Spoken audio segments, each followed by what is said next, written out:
আমাদের দেশের সেনাবাহিনীকে আমরা কত রেসপেক্ট করি। আমরা আমরা সেনাবাহিনীর জন্য একটু ঘুমাতে পারি আরামসে।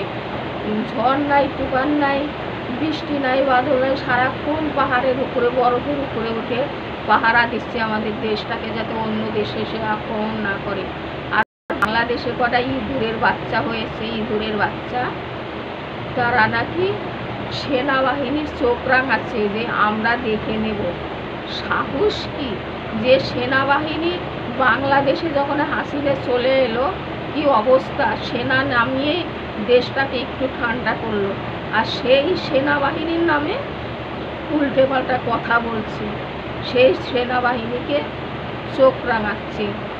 ইঁদুরের বাচ্চাগুলো, একটা ইঁদুরের বাচ্চা, ওরা তো নির্বাচন হয়ে আসে নাই, মানে যে যা করছে, যে যা পারছে, ওদের উপরে তো কেউ শাসন সেরকম নেই, যা খুশি করে বেড়াচ্ছে, মাথার উপরে কেউ নেই, ওরা নিজেরে যা করছে ইঁদুরের বাচ্চাগুলো তাই করছে। আসলে একটা কথা আছে না যে হাতিতে যে গর্ত করে চামচে খেতেও লাথি মারে, ওদের দশাটা হয়েছে এই। হাসিনাকে তাড়িয়ে বাংলাদেশটাকে কোথায় নিয়ে গেল, চিন্ময় কৃষ্ণ দাসকে তাকে অ্যারেস্ট করলো, 9 বছরের বাচ্চাকে রেপ করলো, হিন্দু মুসলিম অশান্তি, সারাক্ষণ অশান্তি পাকালো, যারা শ্রমিকরা কাজ করে খেত সেও বন্ধ হয়ে গেল। ওই কুলাঙ্গাররা কিনাই করলো এই ইঁদুরের বাচ্চাগুলো, দেশটাকে এসে কোথায় নিয়ে গেলো। সে নাকি আবার সেনাবাহিনীর চোখ রাঙাচ্ছে। ওই সেনাবাহিনীর জন্যই আজকে তোরা একটু ঘুমাতে পারছিস, যাতে অন্য দেশ এসে আক্রমণ না করে। তোদের সুরক্ষা হয়েছে সেনাবাহিনী, আর তাদের তোরা চোখ রাঙাচ্ছে। তার মানে তোরা কোথায় দেশটাকে আজকে রাজাকারের বাচ্চাগুলো নিয়ে গেছিস, রাজাকারের বাচ্চা, পাকিস্তানের বাচ্চাগুলো। ওদের একটা কারণ, ঘাড় ধাক্কা মেরে মেরে পাকিস্তানে বাই করে দাও, তাই ওরা ঠিক হয়ে যাবে।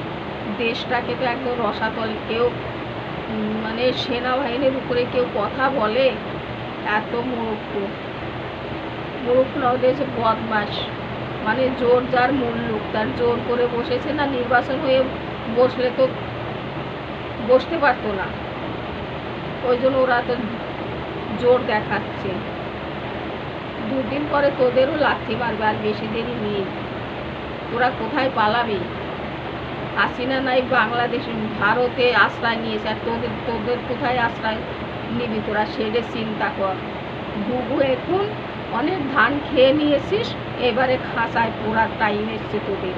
দেশটাকে ধ্বংস করেছিস কটা ইঁদুরের বাচ্চা সব। তারা নাকি আবার সেনাবাহিনীকে চোখ রাঙাচ্ছে, যে সেনাবাহিনী তোদের রাত দুপুরে ঝড় নাই, বৃষ্টি নাই, মানে পাহাড়ের উপরে দাঁড়িয়ে তোদের দেশটাকে রক্ষা করছে, আর তাদের উপরে তোরা চোখ রাঙাচ্ছিস। তোদের সাহস মন্দ না? কোনো প্রধানমন্ত্রী আজ পর্যন্ত কোনো সেনাবাহিনীর উপরে চোখ রাঙাতে পারে না, আর তোরা কোথায়কার কে ছাতার মাথা।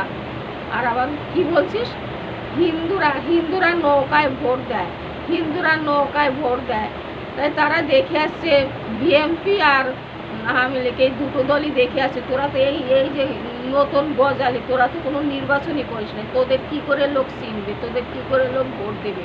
আর তোরা দেশটাকে ভালো রেখেছিস, হিন্দুদের কাটে ফেলবো, মাইরে ফেলবো, বাচ্চাদের, অল্প বয়সী বাচ্চাদের ধর্ষণ করছিস, গাড়ির মধ্যে নিয়ে কোনটা হিন্দুর মেয়ে আছে তাকে রেপ করছিস।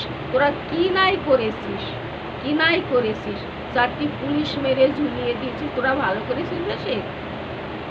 তোরা ভালো করেছিস? তোদের একটা সুযোগ ছিল, হাসিনা যখন চলে এলো তোদের অনেক ভালো হওয়া উচিত ছিল, কিন্তু তোরা সেটা করিস নাই। তোদের চরিত্রগুলো মানুষে বুঝে নিয়েছে। তোরা নির্বাচন নয়, কিন্তু নির্বাচন হয়ে তোরা এলে তোরা দেশটাকে রসাতলে নিবি, ওই জন্য তোদের কেউ ভোট দেবেও না। তোরা ভোট আনতে যাবে, তোদের ঝাঁটা মেরে তোরাই তাড়াবে। তোদের চেনে না, তোরা বাচ্চা ছেলে, তোরা কি বুঝিস? সেনাবাহিনীর উপরে চোখ রাঙাচ্ছিস, তোদের এত বড় সাহস!